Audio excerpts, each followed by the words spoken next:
This is a 1994 BMW 325i E36 chassis, which you'll know if you've ever owned one is what your neighbor kids who are in their teens and want to build drift cars will call it. A BMW E36 4-door in this condition can fetch up to $25 today. I'm going to take you around the E36, show you all its quirks and features, then we'll take you for a ride and give it a Doug score. For example, how most cars, when you pull on the door panel to close it, the door panel stays attached, but BMW is on the next level thinking. You simply sit inside it as you normally would and close the door.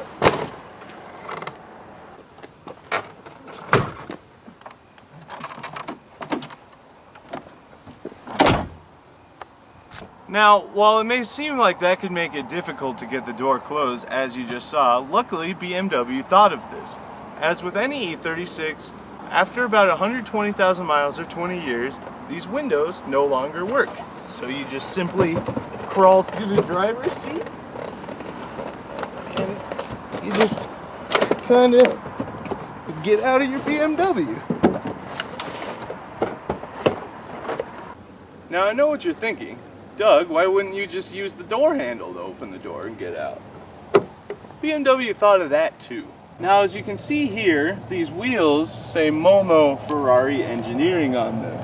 And ideally with a rear wheel drive car, you want as little weight on the rear end as possible. Luckily, Momo thought of that when making it and made the front and rear wheels a little bit different to save weight.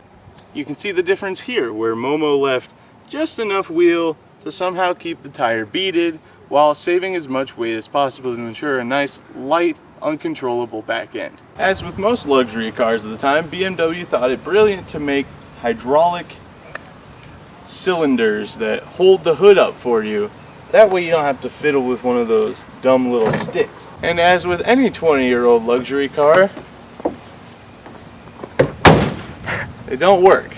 And once you decide that you need to hold the hood up, you can see this BMW 2.5 straight 6 that, I don't know, it makes like 190 something horsepower.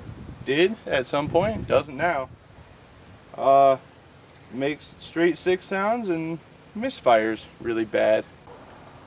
Oh, and in case you were wondering, this BMW's color is Lagunengrün Metallic.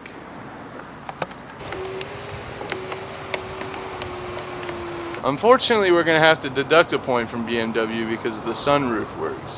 They will gain half of it back though because it doesn't close all the way by itself.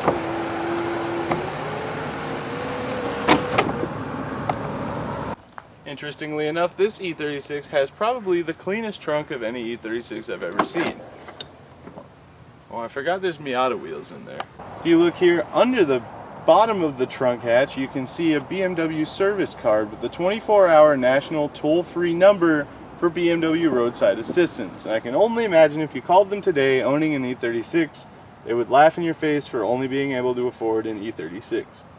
More importantly though, if you twist this little knob here and this plastic piece under the bottom of the trunk folds down, you'll find an almost complete BMW roadside toolkit, including a screwdriver with no screwdriver attached to it, a tow hook, some sockets, some wrenches, a 10mm, I might add, which will come greatly in handy should this car ever make it to Pebble Beach's Concours d'Elegance. Now it's time to hop in the driver's seat and take it for a drive. Alright guys, here we go. The E36 325i. It's worth noting that sometimes when you start this car, it stays in limp mode and you only get third gear, but today we get all of them. We've got a nice sunny day with a high of around 75 degrees. Reliant K would be happy with that. We got a nice quiet mountain road, or so I thought until all the cars started driving by. Lots of curves. The only way to really enjoy it would be to have a nice car, and it's too bad we don't.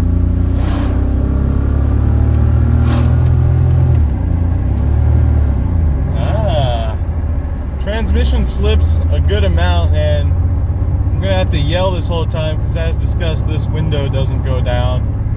I mean up, it is down. You know, there's a lot to be said about the BMW E36 platform, and one of the things I hear a lot is that they handle really well. But you have to bear in mind that I went from a Mazda Miata with expensive suspension on it to a Ford Fiesta ST, so when I'm driving this, it kind of feels like I'm driving a boat. When I turn the steering wheel, it's really more of just a suggestion, and the car kind of begrudgingly almost does what I want it to do. There's one thing that will never change an opinion about me and the E36 though, is they sound cool. This one would sound cooler if it ran on all 6 cylinders. Well, it does sometimes. Really cool feature this car has is sometimes if you turn a corner a little too fast, it just slips out of gear and goes and then catches and grabs really hard. It's such a good feature. Also worth noting that the passenger side seatbelt doesn't work in this car, so you kind of got to be careful if you're going to take a right-hand turn pretty hard. Oh God! That corner would usually feel pretty confident in the Fiesta, but seriously, it's like living on the edge, you know? You drive an E36 with stock suspension, but the suspension is not blown in this car. It's pretty good. It actually only has 124,000 miles on it, believe it or not.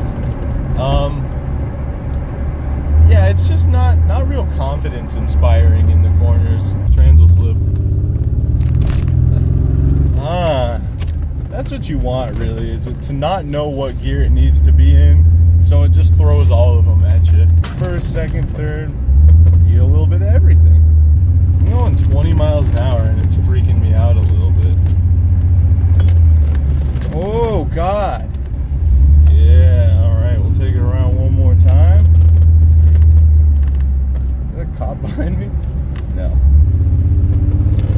Woo! This thing is a hot mess. So, in terms of breaking the whole Doug Demuro vibe, yes, this is my new winter beater, the JDMW, and we've got something cool coming, but I'm not going to announce it until we officially announce Ross's winter beater car, which will be the next video.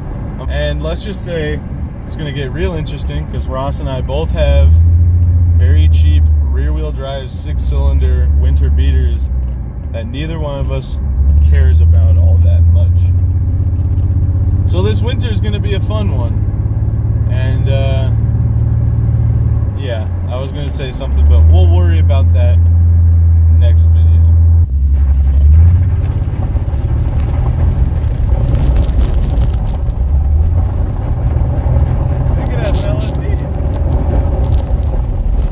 That pretty much wraps up all the quirks and features and driving characteristics of the 1994 BMW 325i. For more thoughts on the car, visit the link in the description to Auto Trader's Twitter, where you can tweet at them and tell them that I deserve a job writing for them. Thank you guys very much for watching. I hope you enjoyed this video, and we will see you in the next one. You're supposed to get a Doug score.